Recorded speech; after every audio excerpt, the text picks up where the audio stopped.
Oscar Collazo. Can't run anymore for Pedro. Bring that WBO, bring that WBA. Manny Pacquiao Promotions. Manny Pacquiao. Miguel Cotto Promotions. Let's go!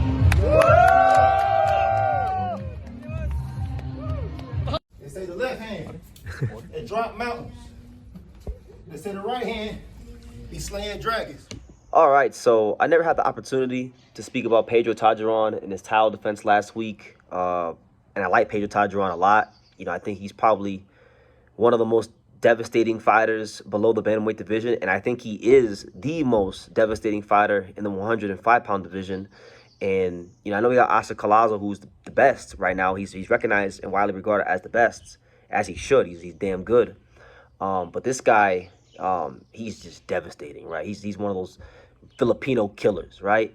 And so he had a fight last week against a Mexican fighter named Gustavo Perez Alvarez, a guy who normally competes in the light flyweight division. You know, he's fought Anthony Olas-Cuaga a couple years ago. Anthony Olas-Cuaga stopped him. He fought Jesus Haro, who Oscar Collazo just fought and beat him. He fought Jose Cervantes, who Katsumo Akitsugi's fighting this weekend. And he beat him. So this is a guy that, you know, has been in there with good opposition, won on a solid level. And he was a real opponent. You know, he was a real opponent for Pedro Taduran. And do you guys know what Pedro did to him? Pedro took the belt and he just went like this over and over and over again. And he was just too much. He proved to be too much for the very tough, very brave, game, determined Mexican fighter in Gustavo Perez Alvarez. And he winds up stopping him in 7 rounds. He worked behind a pretty good jab, volume jab, closed the gap, get to the body, start touching the body. And like I said, he got to him, and the power, the pressure, the just the kind of mental pressure he puts on opponents. It got to Gustavo Perez Alvarez. So yeah, another title defense in the bank for Pedro Taduran. He winds up that's his third successful title defense since he won the belt off of Jinjiro Shigioka.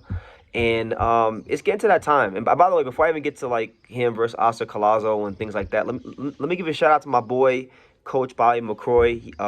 He's done a lot. He's worn a lot of hats in boxing, from trainer to assistant trainer. And now, I guess for this fight, he was the conditioning coach. So he was in the corner. So good to see Bobby making a way for himself in the fight game, in the boxing world. He's definitely a big supporter of True School, and I'm a big supporter of his. But yeah, nonetheless, we have to get back to the matter at hand, because I've been very vocal about this, and I'm going to continue to be vocal about this, because I don't care if I like a fighter or don't like a fighter. I hold every fighter to the same standard, which is the fact that if you are a top fighter, if you are one of the true top guys, especially if you're a top guy in the division and you have the politics on your side, because some guys are champions, but they just don't have the politics on their side. But you get guys who have all the politics on their side. They can really push for they can really get the fights that they really push for them, and they don't. They just kind of do what the promoter says, right? Because look, I know it's different, and I know the money here in the division is not the same as 154 pounds, but look at Xander Zayas, right? Xander Zayas has a lot of politics on his side, and he could fight if he wanted to. He could fight overmatched competition if he wanted to in Puerto Rico, right? And I've talked to top-ranked matchmakers, and they've told me we would like to have Xander fight some overmatched opposition in Puerto Rico because he can sell 15,000 tickets, right? But that's not Xander Zayas. Xander Zayas wants to fight the best, right? So I'm saying that to say that in the 105-pound division, and this is to Oscar Collazo, the Melvin Jerusalem rematch is a good fight. I won't say it's a bad fight, because Melvin Jerusalem is an awesome fighter. He's fun to watch. But even Melvin Jerusalem himself is pushing for you to fight Pedro Taduran. He's over here on social media pushing for you to fight Pedro Taduran, because that's the guy you haven't fought yet. That's the guy that people want to see you against. That's the guy that now has 3 defenses. He's stopping damn near everything in sight. Well, I don't want to say that. A couple guys took him the distance. Jinjiro took him the distance. The guy he fought in the Philippines took him the distance. But, you know, he's beating these guys up. He's beating them down, right? When you fight Pedro Taduran, you look like you've been in a fight. And they got Oscar Collazo on the pound-for-pound list, which, you know, it's nice to see the lighter weight categories get some recognition. I like that. But I don't think he's quite there yet. I think he's close. I think he's knocking on the door. But I don't think he's quite there. And the reason why I don't think he's quite there is because of this fight right here. And I'm not even saying like I'd make Oscar Collazo the underdog, or that he wouldn't be the favorite, or that Pedro's unbeatable, right? Because Pedro's lost 4 times and has a draw. He's got 5 blemishes on his record, right? So clearly, right, there's blueprints out there to defeat Pedro Taduran. But Oscar Collazo and Golden Boy Promotions and Miguel Cotto Promotions, when it comes to moving his career along, they seem to steer it in a direction that does not have Pedro Taduran in the fold. And I don't like that because, this prescription is old, but it still works, right? My glasses still work.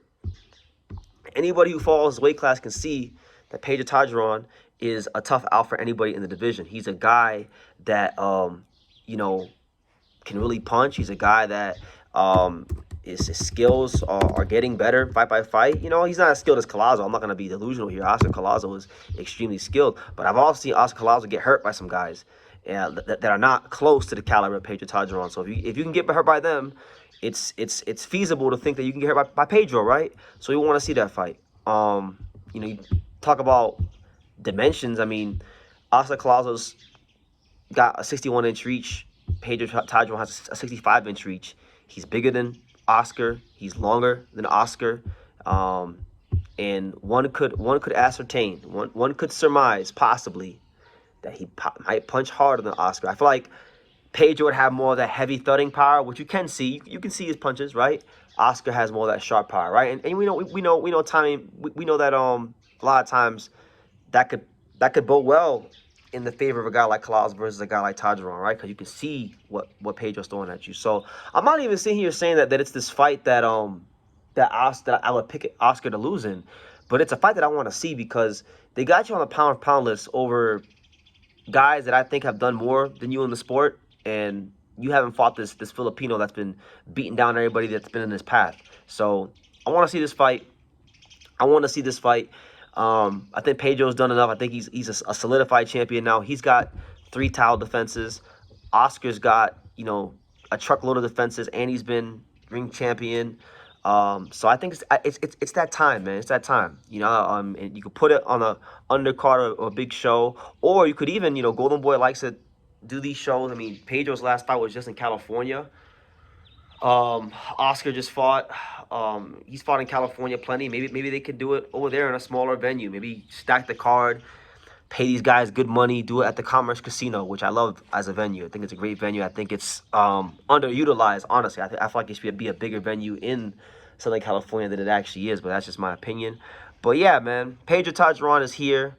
He's been here. He ain't going nowhere. So Oscar Collazo, if you want to really show that you're the man in the division, you got to beat Pedro Taduran. Melvin Jerusalem beating him again would be a great because he became champion again, but it wouldn't prove what beating Pedro would, because now if you beat Pedro, I can say, you know what? Oscar Collazo's work here at 105 pounds, even though he ain't undisputed, is practically done because he already beat Melvin, right? So at that point, I wouldn't get mad at him for going up to 108 pounds and exploring fights with guys like Rene Santiago and Shokichi Iwata, Dai Akira, Yugo Osaki, Sergio Mendoza Cordova, Eric Badillo, them kind of guys up there, right? I wouldn't fault him for that. But until he handles this, I'm going to keep bringing it up. So that being said, really good performance from Pedro Taduran against Gustavo Perez, and yeah, looking forward to seeing what happens and how the minimum weight division shakes out. So yeah, let me know what you guys think in the comments down below. Am I tripping? You guys think I'm hating? Because a lot of you guys throw that word around when I start saying things about your favorite fighters that you don't hear in the media because Ring Magazine, is propping them up.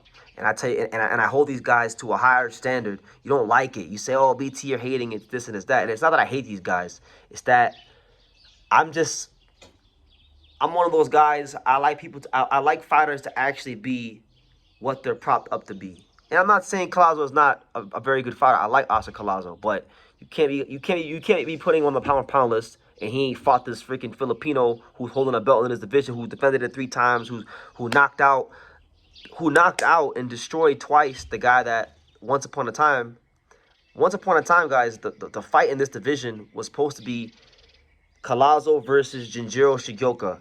Jinjiro Shigeoka got beaten up so bad He got beat. He got knocked out of boxing. He's not even boxing no more. And why is that? That's because of Pedro Taduran. So once that happened, Pedro Taduran became the guy that Oscar Collazo needs to be fighting. And I don't ever hear Golden Boy or the powers that be sound interested about fighting Pedro Taduran. And I don't like that. So I'm gonna leave it at that. You guys can leave it at whatever you want to leave it in the comments down below. Want to say hello? Say hello. Can you say hi, boxing world? Hi, boxing world. Can you say true school sports?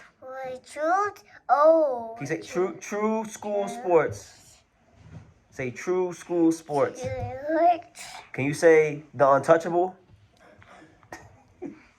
Can you say the home of boxing? The home of boxing.